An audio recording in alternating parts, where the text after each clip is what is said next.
அந்த அசோகன் தங்க மாளிகையினுடைய உரிமையாளர் சுந்தரபாண்டியன்கிறவரு ஒரு புது ட்ரெண்டை அறிமுகப்படுத்துறாரு. பல்வேறு திட்டங்களை அவர் கொண்டு வர்றாரு. வெறுமனே மாதாந்திர சீட்டு அப்படிங்கிறது இல்லாம அதுல பல்வேறு கவர்ச்சிகரமான திட்டங்கள்.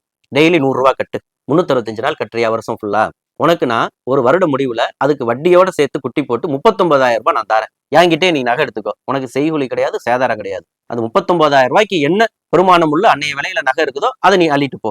இது ஒரு விளம்பரம். அப்ப டெய்லி 100 ரூபாய் காசை கட்டுறாங்க. அடுத்தது, உனக்கு கல்யாணம், காது குத்து, விசேஷத்துக்கு அல்லது உனக்கு ஏதாவது ஒரு வீட்டு விசேஷ நிகழ்ச்சிக்கு நகை தேவைப்படுதா, என்கிட்ட முன்கூட்டியே நீ ஆர்டர் கொடுத்துரு. முன்கூட்டியே ஆர்டர் கொடுத்தேன்னா உனக்கு ரீட்டைல் பிரைஸ்லாம் கிடையாது, ஹோல்சேல் பிரைஸ்லயே உனக்கு நகையை தரேன் அப்படின்னு அது ஒரு விளம்பரம்.